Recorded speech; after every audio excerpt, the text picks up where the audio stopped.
despiertan. Bienvenidos entonces a esta pequeña casa que llamaremos a partir de hoy Huellas del Valle. Y hoy se posan todas las miradas. Y el padre Gustavo Molos nos estuvo tirando algunas ideas para el programa, algunas reflexiones profundas.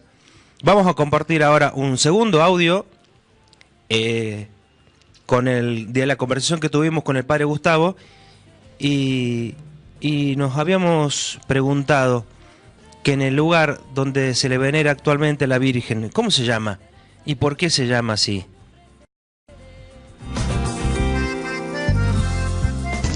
El templo, donde está la imagen de la Virgen del Valle, el lugar, el templo, donde está la imagen de la Virgen del Valle y se la venera, tiene en el orden histórico distintos títulos. El primer título se lo da la gente, espontáneamente, no necesita ninguna otra cosa, y es santuario. Santuario se puede definir como un lugar de peregrinación espontánea. Y no dice qué religión o a quién se dedica, y hay santuarios de todas las religiones, hay santuarios como pasa con la tumba de Lenin en Moscú, que en pleno comunismo la gente va peregrinando. Peregrinación espontánea, nadie los invita, aunque se los reciba bien, nadie los obliga, la gente va o en procesión o en romería. Por eso el título, desde el mismísimo momento en que la Virgen empieza a manifestarse, al atraer ella a los peregrinos, el lugar donde se encuentra se constituye en santuario. Como veremos más adelante cómo fue la fundación de la ciudad de Catamarca, ese orden fundacional, un proceso fundacional, está ligado íntimamente a la devoción a la Virgen, la devoción al Santísimo Sacramento, que tanto que España y en general la Iglesia evangelizadora los tenía unidos. ¿Se acuerda usted de la oración alabado sea el Santísimo Sacramento del altar y la Virgen concebida sin pecado original? Bueno, en Catamarca, desde el mismo momento en que llega la imagen de la Virgen del Valle para fundar la ciudad, viene con una procesión de Corpus Christi, una procesión con el Santísimo Sacramento.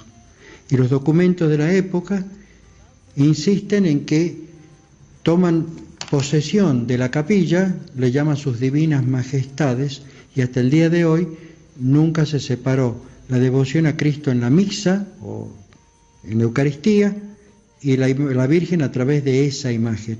Por eso el título primero es Santuario del Santísimo Sacramento y Nuestra Señora del Valle.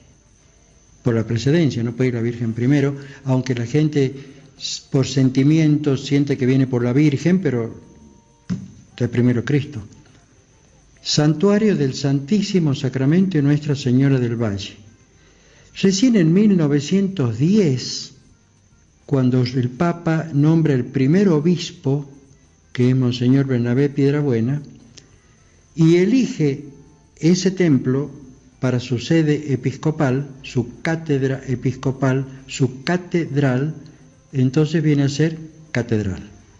Santuario del Santísimo Sacramento, Nuestra Señora del Valle, catedral. Solo el obispo tiene una catedral. Y si el obispo hubiera elegido San Francisco o el Corazón de María o cualquier otro templo, ese sería la catedral. Eligieron el santuario y entonces se le agrega el título de catedral. No se debe decir catedral de la Virgen porque la Virgen no es obispo. Es catedral del obispo, la sede del obispo. Y recién en 1941, debido al esplendor palaciego del templo, donde todos los elementos son de primera calidad, mármoles, maderas, bronces, cristales, todo es de primera calidad, y el órgano y las pinturas, entonces se pidió el título a Roma de basílica. que es un título casi nobiliario nada más. Santuario se lo da a usted, que es el peregrino. El día que los peregrinos dejen de venir, dejará de ser santuario. Catedral la da el obispo. Basílica es un título que concede el Papa, que puede estar o no estar. El Papa Benedicto a las archibasílicas de Roma le sacó el título y ahora son santuario de San Pedro. ¿Por qué? Porque hoy por hoy un título palaciego, pero lo conservamos porque la Virgen es la reina. Entonces su palacio, su basílica del Basileus, que era el emperador. Mientras la Virgen sea reina, bueno, podemos hablar de basílica. Santuario, catedral, basílica. Santuario del Santísimo Sacramento y Nuestra Señora del Valle, que son los que atraen a la gente. Catedral del obispo que esté en cada momento, y la basílica será en la medida en que todo arreglo que se haga sea de primera calidad y el respeto por lo edificado y lo que la gente ha ido donando sea creciente, que no se destruya, que no queden ruinas, para que no sea contradictorio con el título. Son 3 títulos. Uno lo da usted como peregrino, otro lo da el obispo como su sede y el otro lo da Roma. El primero desaparecería si la gente ya no viniera más. El segundo si el obispo decide ir a otra iglesia como sede. Y el tercero si Roma un día decide que no hay basílica y le saca el título. Históricamente, entonces, también en la charla que tuvimos, me contabas que fueron 4, entonces, la gruta en San Isidro, después los franciscanos y al final la catedral, ¿es así correctamente? Sí, porque lo que se cuenta es que los indígenas iban, aunque estaban viviendo cerca, iban a la gruta donde tenían la imagen. Eso ya es un peregrinar. Además que la Virgen, ella de por sí es peregrina. Indígenas cristianos. Ya cristianos, desde el comienzo eran cristianos. Eso que decían posiblemente el temor a que tuvieran actos idolátricos. Aún ahora hay de eso. ¿O qué son todas las capillitas camino a la gruta? Son actos idolátricos, sin ofender a nadie.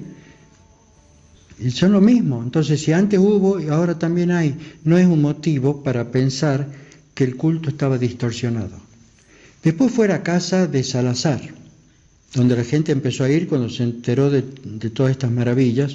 Luego fue la capilla de los franciscanos, que ya no existe. La ermita fue una cosa transitoria. Y finalmente vino a los 3 o 4 edificios desde el principio, el lugar donde se encuentra ahora. La gruta fue ignorada desde 1620 hasta 1941, en que Monseñor Hanlon dice, bueno, ¿dónde está? Y empezó la edificación de la gruta. Si usted se fija en la placa de mármol, va a encontrar quiénes son los que colaboraron con la edificación del templete.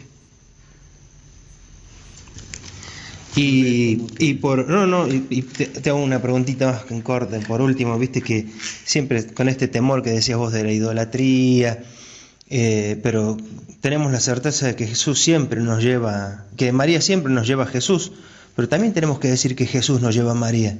Yo recién me hacías un comentario fantástico, que Jesús es el primer interesado, el primer amante de la Virgen, ¿no? El primer devoto y el mayor de todos. San Pablo dice en la carta a los Filipenses, antes de empezar con el himno del capítulo 2, dice, tengan los mismos sentimientos de Cristo Jesús. Pero va a hablar de su relación con el Padre, y bueno, también con la Madre, porque si él no quería a su mamá. Padre Gustavo, te agradecemos haber abierto las puertas de tu casa y de tu corazón para compartirnos lo que humildemente sabes, investigás sobre la Virgen del Valle. Al principio nos decías que la pregunta era ¿qué podemos esperar de este tiempo hacia los 400?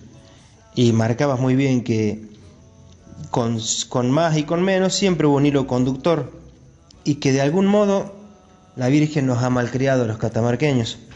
La pregunta final es, ¿cómo podemos los catamarqueños hacer para aprovechar este tiempo o qué debemos hacer para mejorar nuestra relación con ella, con la Virgen del Valle? No sé si lo van a pensar o no, pero puede que alguno de nosotros la deje a la Virgen, pero olvídese, la Virgen nunca nos va a dejar a nosotros. Muchísimas gracias. Y con estas palabras profundas del Padre Gustavo, vamos a ir cerrando nuestro segundo programa de Huellas del Valle.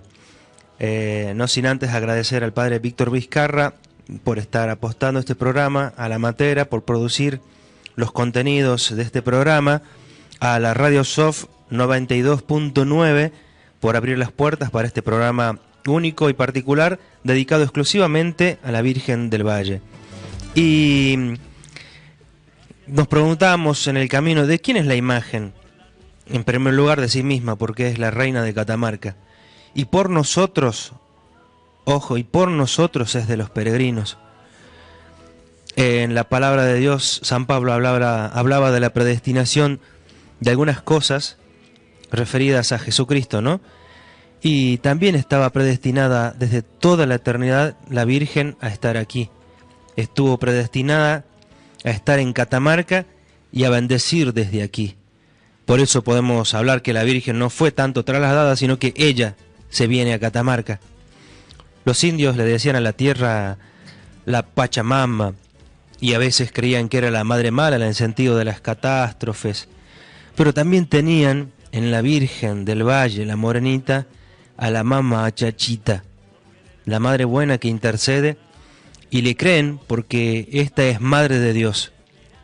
Después de 400 años que la tenemos con nosotros y que tus abuelos, tus bisabuelos, tus tatarabuelos rezaron ante ella, lloraron ante ella, es muy probable, creemos nosotros, que ya la tengamos en los genes los catamarqueños.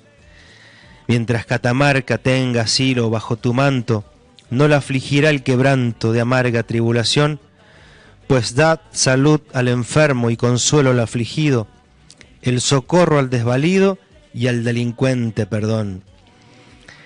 Si vemos nuestros sembrados por la langosta invadidos, luego tristes y afligidos pedimos tu protección.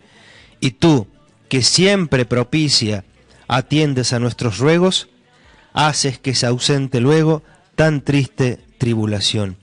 Gracias, Virgen del Valle, por estar ahí, por ser siempre usted, por ser siempre la que ha dejado huellas para que nosotros sigamos y sepamos muy bien a dónde ir.